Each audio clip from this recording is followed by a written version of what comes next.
yo, j'espère que vous allez bien, on se retrouve aujourd'hui pour un nouvel actu K-pop, j'espère qu'il vous plaira et donc c'est parti. Alors lundi, iKON ont dévoilé un nouveau teaser sur Instagram qui a annoncé qu'il tournait un nouveau MV. Un comeback pourrait donc arriver prochainement et ce serait le premier sans BI. Un très gros soutien de ma part pour iKON. Les Stray Kids ont annoncé les dates européennes pour la prochaine tournée mondiale. Ils passeront à Bruxelles le 20 mai et à Paris le 22 mai au Zénith de Paris. Jiko a fait son comeback solo avec la sortie d'un nouveau single accompagné d'un nouveau MV.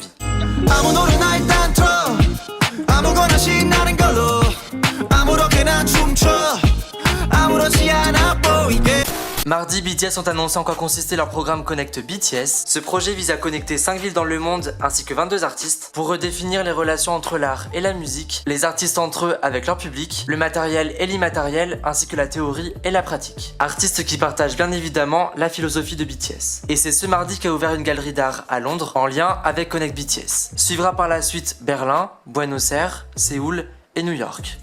Jaejong des JYG a fait son comeback solo avec la sortie d'un nouvel EP ainsi qu'un nouveau MV.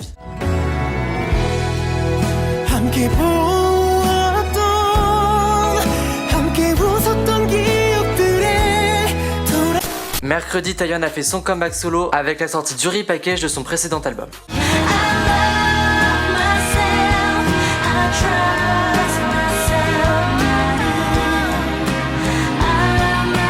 Jeudi, les J-Friends ont annoncé qu'elles feront leur comeback le 3 février avec la sortie d'un nouvel EP. Les SF9 ont gagné leur première récompense dans une émission musicale coréenne, de quoi nous offrir une belle séquence d'émotions. Un grand et un énorme bravo à eux. Vendredi, BTS ont sorti le single Black Swan ainsi que son MV. D'ailleurs, Black Swan a été numéro 1 dans 93 pays sur iTunes et ce sont les premiers artistes coréens qui ont réussi à faire ça. Et en plus de ça, et c'est juste un truc de fou, leur nouvel album s'est déjà vendu à plus de 3,42 millions d'exemplaires grâce aux précommandes. C'est juste énorme, félicitations.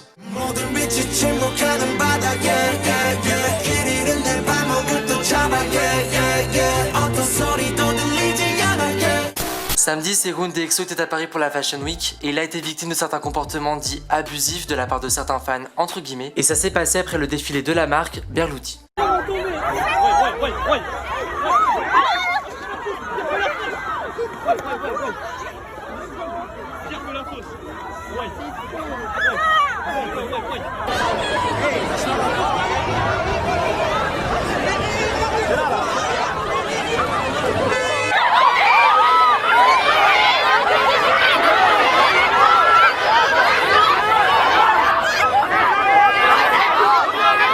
Très franchement, je comprends pas comment on peut avoir un tel comportement. N'oubliez jamais que ce ne sont pas des objets, ce sont des humains. Imaginez-vous 2 secondes à sa place avec plein de téléphones braqués à quelques centimètres de ton visage, avec des gens qui te crient dans les oreilles, qui te bousculent, c'est invivable. Vous croyez vraiment que c'est ce genre de comportement qui lui plaît en fait, qui lui fait plaisir? Je trouve ça vraiment irrespectueux et c'est pas cool pour lui en fait. Et en plus, il avait déjà été victime de mauvais comportements de la part des fans vietnamiens à l'aéroport en début d'année, et là ça continue, c'est juste invivable pour lui.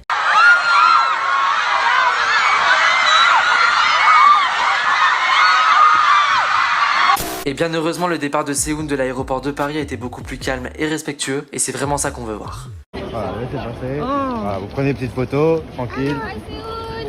Allez, 안녕하세요. Sorry.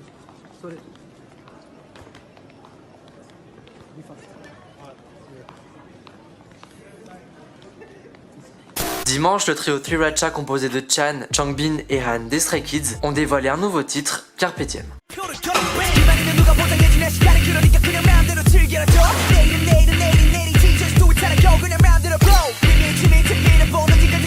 Cette actu K-pop est terminée, j'espère qu'il vous aura plu. Dites-moi en commentaire quels sont vos comebacks préférés et qu'est-ce que vous pensez des actualités. Et si la vidéo vous a plu, mettez un pouce bleu, abonnez-vous à ma chaîne si c'est pas fait. Et on se retrouve en fin de semaine pour une nouvelle vidéo.